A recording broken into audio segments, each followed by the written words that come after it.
ಸ್ನೇಹಿತರೆ, ರಾಜ್ಯ ರಾಜಕಾರಣದ ಕುರಿತು ದೊಡ್ಡದೊಂದು ಬ್ರೇಕಿಂಗ್ ನ್ಯೂಸನ್ನು ನಾನು ಒತ್ತು ತಂದಿದ್ದೇನೆ. ದಯವಿಟ್ಟು ಈ ವಿಡಿಯೋವನ್ನು ಸ್ಕಿಪ್ ಮಾಡದೆ ಪೂರ್ತಿಯಾಗಿ ನೋಡಿ.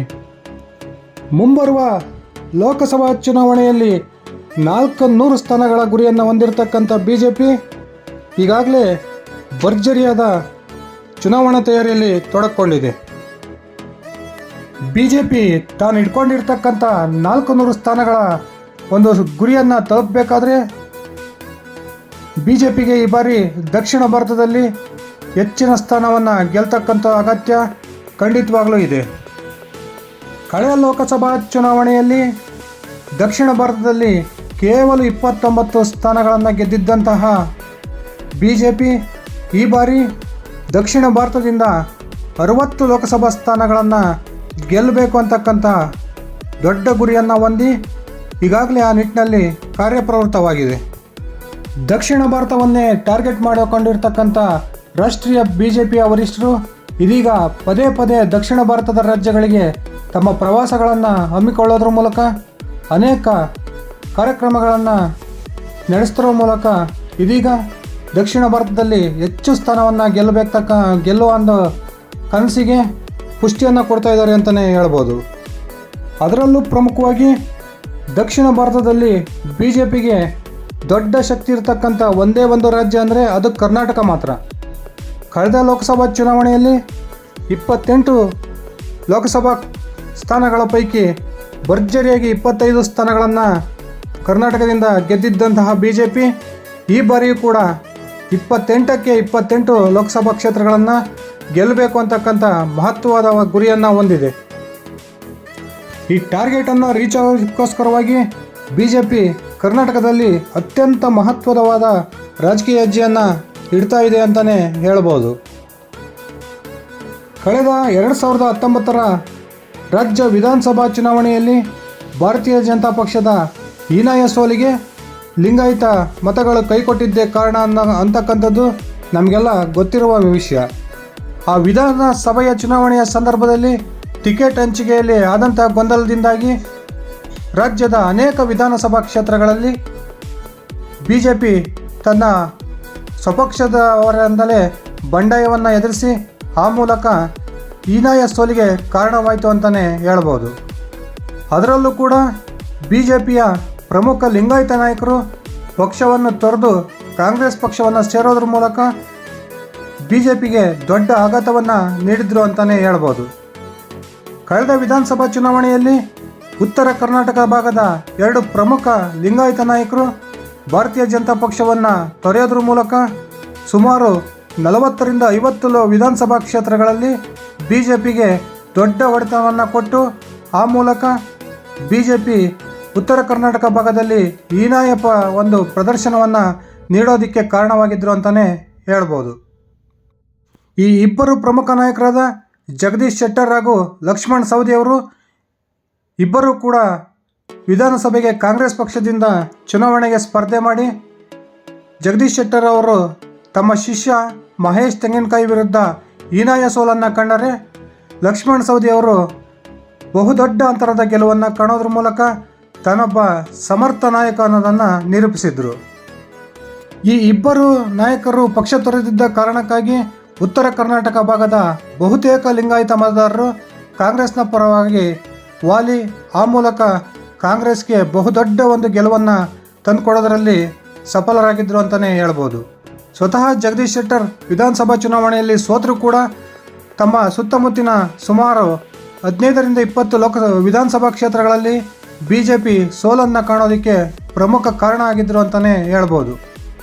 ಇದೀಗ ಕರ್ನಾಟಕದಲ್ಲಿ ಹೆಚ್ಚು ಸ್ಥಾನಗಳನ್ನು ಗೆಲ್ಲಬೇಕು ಅನ್ನಕ್ಕಂಥ ಗುರಿಯನ್ನು ಇಟ್ಕೊಂಡಿರ್ತಕ್ಕಂಥ BJP ಆ ಒಂದು ಡ್ಯಾಮೇಜನ್ನು ಕಂಟ್ರೋಲ್ ಮಾಡೋಕ್ಕೆ ಮುಂದಾದಂತೆ ಕಂಡುಬರ್ತಾ ಇದೆ. ಬನ್ನಿ ಸ್ನೇಹಿತರೆ, ರಾಷ್ಟ್ರೀಯ BJP ವರಿಷ್ಠರು ಕರ್ನಾಟಕದಲ್ಲಿ BJPಯನ್ನು ಬಲಗೊಳಿಸೋದಕ್ಕೆ ಯಾವ ಒಂದು ಕ್ರಮಕ್ಕೆ ಮುಂದಾಗಿದ್ದಾರೆ ತಿಳ್ಕೊಳ್ಳೋಣ. ಅದಕ್ಕಿಂತ ಮುಂಚೆ ನೀವಿನ್ನು ನನ್ನ ಯೂಟ್ಯೂಬ್ ಚಾನಲ್ಗೆ ಸಬ್ಸ್ಕ್ರೈಬ್ ಆಗಿಲ್ಲ ಅಂದರೆ ಈಗಲೇ ಇಟ್ಕೆ ಹೇಮಂತ್ ಯೂಟ್ಯೂಬ್ ಚಾನಲ್ಗೆ ಸಬ್ಸ್ಕ್ರೈಬ್ ಮಾಡ್ಕೊಳ್ಳಿ. ದಯವಿಟ್ಟು ಬೆಲ್ ಬಟನನ್ನು ಕ್ಲಿಕ್ ಮಾಡಿ. ನಾನು ಕೊಡೋ ಮಾಹಿತಿ ನಿಮ್ಗೆ ಇಷ್ಟ ಆಗಿದ್ರೆ ದಯವಿಟ್ಟು ಲೈಕ್ ಮಾಡಿ, ಶೇರ್ ಮಾಡಿ, ಕಮೆಂಟ್ ಮಾಡಿ.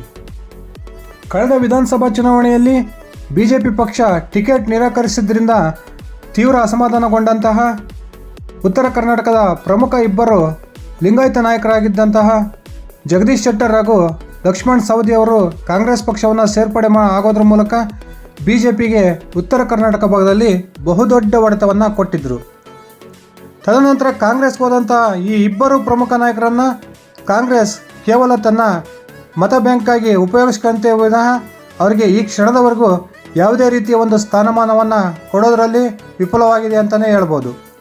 ಈ ಬೆಳವಣಿಗೆಯಿಂದ ಬೇಸತ್ತಿರ್ತಕ್ಕಂಥ ಇಬ್ಬರು ನಾಯಕರು, ಅದರಲ್ಲೂ ಕೂಡ ಪ್ರಮುಖವಾಗಿ ಜಗದೀಶ್ ಶೆಟ್ಟರ್ ಅವರು ಇದೀಗ BJP ಕಡೆ ಗರುವಾಪಸಿ ಮಾಡ್ತಕ್ಕಂಥ ಮನಸ್ಸನ್ನು ಮಾಡಿದಾರಾ ಅಂತಕ್ಕಂಥ ಒಂದು ಪ್ರಶ್ನೆ ಇದೀಗ ರಾಜ್ಯದ ರಾಜಕೀಯ ವಲಯದಲ್ಲಿ ತೀವ್ರ ಚರ್ಚೆಗೆ ಕಾರಣವಾಗಿದೆ. ಕಾಂಗ್ರೆಸ್ ಸರ್ಕಾರದಲ್ಲಿ ತೀವ್ರ ನಿರ್ಲಕ್ಷ್ಯಕ್ಕೆ ಒಳಗಾಗಿರ್ತಕ್ಕಂಥ ಜಗದೀಶ್ ಶೆಟ್ಟರ್ ಅವರು ತನ್ನ ರಾಜಕೀಯ ಜೀವನಮಾನ ಉದ್ದಕ್ಕೂ ತನ್ನ ಹಿಂದೂ ಕಾರ್ಯಕರ್ತರೊಂದಿಗೆ ಒಡನಾಟವನ್ನು ಹೊಂದಿ ತನ್ನ ರಾಜಕೀಯ ಜೀವನವನ್ನು ರೂಪಿಸಿಕೊಂಡಿದ್ದಂತಹ ಜಗದೀಶ್ ಶೆಟ್ಟರ್ ಅವರು ಇದೀಗ ಕಾರ್ಯಕರ್ತರ ಒತ್ತಾಯಕ್ಕೆ ಮಣಿದು ಅದೇ ರೀತಿ ತನ್ನ ಹಿಂದುತ್ವ ಮನೋಸ್ಥಿತಿಯಿಂದ ಹೊರಬರಲಾರದೆ ಒದ್ದಾಡ್ತಾ ಇದ್ದಾರೆ ಅಂತಲೇ ಹೇಳ್ಬೋದು.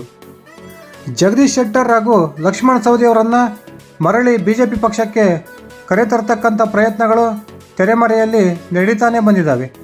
ಆದರೆ ಇದೀಗ ಜಗದೀಶ್ ಶೆಟ್ಟರ್ ವಿಷಯದಲ್ಲಿ ದೊಡ್ಡದೊಂದು ಬೆಳವಣಿಗೆ ಆಗಿರ್ತಕ್ಕಂಥ ಮಾಹಿತಿ ನಮಗೀಗ ಲಭ್ಯ ಆಗಿದೆ. ಜಗದೀಶ್ ಶೆಟ್ಟರ್ ಅವರನ್ನು BJP ಪಕ್ಷಕ್ಕೆ ಮರಳಿ ಸೆಳೆಯುವ ಸಲುವಾಗಿ ನೇರವಾಗಿ ರಾಷ್ಟ್ರೀಯ BJPಯ ವರಿಷ್ಠರೇ ಇದೀಗ ಜಗದೀಶ್ ಶೆಟ್ಟರ್ ಅವರೊಂದಿಗೆ ಮಾತನಾಡಿದ್ದಾರೆ ಅಂತಕ್ಕಂಥ ಮಾಹಿತಿ ಇದೀಗ BJPಯ ಮೂಲಗಳಿಂದ ಲಭ್ಯವಾಗಿದೆ. ಖುದ್ದು BJPಯ ಬಹುದೊಡ್ಡ ನಾಯಕ, BJPಯ ವರಿಷ್ಠ ಎಂದೇ ಪ್ರಖ್ಯಾತಿಯನ್ನು ಪಡೆದಿರ್ತಕ್ಕಂಥ ಅಮಿತ್ ಶಾ ಅವರು ಜಗದೀಶ್ ಶೆಟ್ಟರ್ ಅವರ ಜೊತೆಗೆ ಈಗಾಗಲೇ 2-3 ಸುತ್ತಿನ ಮಾತುಕತೆಯನ್ನು ನಡೆಸಿದ್ದಾರೆ ಅಂತಕ್ಕಂಥ ಒಂದು ಮಾಹಿತಿ ಇದೀಗ ಲಭ್ಯವಾಗಿದೆ. ಜಗದೀಶ್ ಶೆಟ್ಟರ್ ಅವರಿಗೆ ಹುಬ್ಬಳ್ಳಿ ಧಾರವಾಡ ಲೋಕಸಭಾ ಕ್ಷೇತ್ರದ ಒಂದು ಟಿಕೆಟ್ನ ಆಫರನ್ನು ಮಾಡಿರ್ತಕ್ಕಂಥ BJPಯ ವರಿಷ್ಠ ಇವರನ್ನು ಪಕ್ಷಕ್ಕೆ ಮರಳಿ ಬರಬೇಕು ಅನ್ನೋ ಒಂದು ಬೇಡಿಕೆಯನ್ನು ಇಟ್ಟಿದ್ದಾರೆ ಅಂತಕ್ಕಂಥ ಮಾಹಿತಿ ಇದೀಗ ಬಂದಿದೆ. ಈ ಒಂದು ಆಸೆಗೆ ಜಗದೀಶ್ ಶೆಟ್ಟರ್ ಅವರು ಸಕಾರಾತ್ಮಕವಾಗಿ ಸ್ಪಂದಿಸಿದ್ದಾರೆ ಅಂತಕ್ಕಂಥ ಮಾಹಿತಿ ಕೂಡ ಲಭ್ಯವಾಗಿದೆ. ಜಗದೀಶ್ ಶೆಟ್ಟರ್ ಅವರು ಲಿಂಗಾಯತ ಪ್ರಾಬಲ್ಯ ಇರತಕ್ಕಂಥ ದಾವಣಗೆರೆ ಲೋಕಸಭಾ ಕ್ಷೇತ್ರದಿಂದ ಇದೀಗ BJP ವರಿಷ್ಠರಲ್ಲಿ ಟಿಕೆಟ್ಗೆ ಬೇಡಿಕೆಯನ್ನು ಇಟ್ಟಿದ್ದಾರೆ ಅಂತಕ್ಕಂಥ ಒಂದು ಮಾಹಿತಿ ಕೂಡ ಲಭ್ಯವಾಗಿದೆ. ತಮಗೆಲ್ಲ ತಿಳಿದಿರುವಂತೆ ದಾವಣಗೆರೆ ಲೋಕಸಭಾ ಕ್ಷೇತ್ರ ಇತ್ತೀಚಿನ ದಿನಗಳಲ್ಲಿ BJPಯ ಒಂದು ಭದ್ರಕೋಟೆಯಾಗಿ ನೆಲೆಗೊಂಡಿದೆ. ಈ ಒಂದು ಲೋಕಸಭಾ ಕ್ಷೇತ್ರ ವ್ಯಾಪ್ತಿಯಲ್ಲಿ ಲಿಂಗಾಯತ ಮತದಾರರು ಸುಮಾರು 6 ಲಕ್ಷದಷ್ಟಿದ್ದಾರೆ ಅಂತಕ್ಕಂಥದ್ದು ನಮಗೆಲ್ಲ ಗೊತ್ತಿರತಕ್ಕಂಥ ವಿಷಯ. ಈ ನಿಟ್ಟಿನಲ್ಲಿ ದಾವಣಗೆರೆ ಲೋಕಸಭಾ ಕ್ಷೇತ್ರದಿಂದ ನಾನು ಚುನಾವಣೆಗೆ ಸ್ಪರ್ಧೆ ಮಾಡಿದರೆ ಸುಲಭವಾಗಿ ಗೆಲ್ಬೋದು ಅಂತಕ್ಕಂಥ ಲೆಕ್ಕಾಚಾರದಲ್ಲಿರುವ ಜಗದೀಶ್ ಶೆಟ್ಟರ್ ಅವರು ದಾವಣಗೆರೆ ಲೋಕಸಭಾ ಕ್ಷೇತ್ರದಿಂದ BJPಯ ಟಿಕೆಟ್ಗೆ ಬೇಡಿಕೆ ಇಟ್ಟಿದ್ದಾರೆ ಅನ್ನೋ ಮಾಹಿತಿ ಇದೀಗ ದೊಡ್ಡ ಬ್ರೇಕಿಂಗ್ ನ್ಯೂಸ್ ಆಗಿ ಹೊರಹೊಮ್ಮಿದೆ. ಅಕಸ್ಮಾತ್ BJP ವರಿಷ್ಠರು ದಾವಣಗೆರೆ ಲೋಕಸಭಾ ಕ್ಷೇತ್ರದಿಂದ ಜಗದೀಶ್ ಶೆಟ್ಟರ್ ಅವರಿಗೆ ಟಿಕೆಟ್ ನಿರಾಕರಿಸಿದರೆ ಬೇರೆ ಯಾವುದಾದ್ರೂ ಲಿಂಗಾಯತ ಪ್ರಾಬಲ್ಯವಿರುವ ಕ್ಷೇತ್ರದಿಂದ ತಮಗೆ ಟಿಕೆಟ್ ಕೊಡಬೇಕು ಅನ್ನೋ ಒಂದು ಬೇಡಿಕೆಯನ್ನು ಜಗದೀಶ್ ಶೆಟ್ಟರು ಅಮಿತ್ ಶಾ ಅವರ ಮುಂದೆ ಇಟ್ಟಿದ್ದಾರೆ ಅಂತಕ್ಕಂಥ ಮಾಹಿತಿ ಇದೀಗ ಲಭ್ಯವಾಗಿದ್ದು, ಅದೇ ಮುಂದುವರೆದ ಭಾಗವಾಗಿ ಲಕ್ಷ್ಮಣ್ ಸವದಿ ಅವರನ್ನು ಕೂಡ BJPಗೆ ಸೆಳೆಯುವ ಪ್ರಯತ್ನದಲ್ಲಿ BJPಯ ವರಿಷ್ಠರು ಇದ್ದಾರೆ ಅಂತಕ್ಕಂಥ ಮಾಹಿತಿ ಕೂಡ ಬಂದಿದೆ. ಈ ಇಬ್ಬರು ಪ್ರಮುಖ ಲಿಂಗಾಯತ ನಾಯಕರನ್ನು ಮರಳಿ BJPಗೆ ಸೆಳೆಯೋದ್ರ ಮೂಲಕ ಕಾಂಗ್ರೆಸ್ಗೆ ದೊಡ್ಡದೊಂದು ಮಾಸ್ಟರ್ ಸ್ಟ್ರೋಕನ್ನು ಕೊಡೋದಕ್ಕೆ ಇದೀಗ BJP ವಲಯ ಸಿದ್ಧತೆಯನ್ನು ಮಾಡಿಕೊಂಡಿದೆ. ಉತ್ತರ ಕರ್ನಾಟಕ ಭಾಗದ ಈ ಇಬ್ಬರು ಪ್ರಮುಖ ನಾಯಕರು BJPಗೆ ಗರುವಾಪಸಿ ಮಾಡಿದ್ದೇ ಆದರೆ ಖಂಡಿತವಾಗ್ಲೂ BJPಗೆ ಆ ಭಾಗದಲ್ಲಿ ಒಂದು ದೊಡ್ಡ ಆನೆಬಲ ಬರೋದಂತೂ ಸತ್ಯ.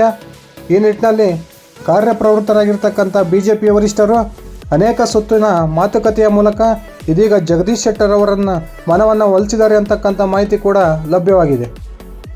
ಈ ಇಬ್ಬರನ್ನು ನಾಯಕರನ್ನು ಸೆಳೆಯೋದ್ರ ಮೂಲಕ ಟಾರ್ಗೆಟ್ 28 ಇನ್ ಕರ್ನಾಟಕ ಅಂತಕ್ಕಂಥ ಒಂದು ಏನು ಗುರಿಯನ್ನು BJP ಇಟ್ಕೊಂಡಿದೆ, ಈ ಗುರಿಯನ್ನು ಸಾಧನೆ ಕಡೆಗೆ ದೊಡ್ಡದೊಂದು ಆನೆಬಲ BJPಗೆ ಬಂದಂತಾಗುತ್ತೆ. ಕಾದು ನೋಡೋಣ ಸ್ನೇಹಿತರೆ. ಖಂಡಿತವಾಗ್ಲೂ ಜಗದೀಶ್ ಶೆಟ್ಟರ್ ಅವರು ಮರಳಿ BJPಗೆ ಸೇರ್ಪಡೆ ಆಗ್ತಾರೆ. ಲಕ್ಷ್ಮಣ್ ಸವದಿ ಅವರು ತೀವ್ರ BJP ವಿರುದ್ಧ ವಾಗ್ದಾಳಿಯನ್ನು ಇತ್ತೀಚಿನ ದಿನಗಳಲ್ಲಿ ನಡೆಸ್ತಾ ಇದ್ದಾರೆ. ಅವರು ಕೂಡ ತನ್ನ ಮನಸ್ಸನ್ನು ಬದಲಾಯಿಸಿ BJPಗೆ ಸೇರ್ಪಡೆ ಆಗ್ತಾರೆ. ಆ ಮೂಲಕ BJP ತನ್ನ ಕಳೆದು ಹೋಗಿರ್ತಕ್ಕಂಥ ಲಿಂಗಾಯತ ಮತಗಳ ಬಲವನ್ನು ಪುನಃ ಪಡೆಯುತ್ತಾ ಕಾದು ನೋಡೋಣ ಸ್ನೇಹಿತರೆ. ಇದಿಷ್ಟ ಆಗಿತ್ತು ನನ್ನ ವಿಡಿಯೋ. ಈ ವಿಡಿಯೋ ಇಷ್ಟ ಆಗಿದ್ರೆ ದಯವಿಟ್ಟು ಲೈಕ್ ಮಾಡಿ, ಶೇರ್ ಮಾಡಿ.